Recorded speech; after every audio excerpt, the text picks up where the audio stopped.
Hozir sizga haker bo'laman degan har bir haker bilishi shart bo'lgan eng asosiy instrumentni ko'rsataman. Stop, hozir sizlar o'yladinglar, men hammasini yarim Metasploit, SQL Map yoki yana Nikto'ni ko'rsataman deb o'yladinglar. Yana qancha ishonmoqchisizlar kinolar yoki blogerlar ko'rsatgan hakerlik terminiga. Gap shundaki, sizlar bu toollar bilan hakerlik qilmayapsizlar. Sizlar bu toollar bilan skan qilyapsizlar. Va fakto sizlar faqat vaqtinglarni ketkazib gambling qilyapsizlar. Bitta tarafdan sizlar ishlatayotgan toollar zaiflik topmasa nima qilish kerak? Rosta taslim bo'lish kerakmi?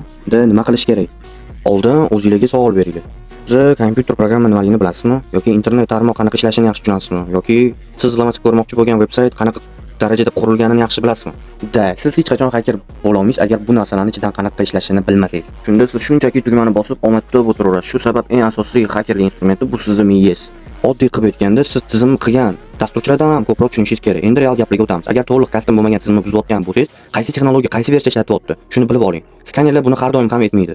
Agar texnologiya open source bo'lsa, o'sha narsani o'zingiz serveringizga qo'yib, qarab ko'ring. Qanaqa ishlaydi, qayerda buziladi, xato public qilib qo'yilgan zaiflikni topsangiz ham, siz nega chiqqanini, qanday ishlashini tushunishingiz shart. GitHubdan exploit ko'chirib ishga tushirish bu hakerlik emas. Ba'zan shunaqa bo'ladiki, exploit deb yurgan narsangiz aslida sizni buzadi, targetni emas. OpenSSHdagi o'sha mashhur voqea shunaqa bo'lgan.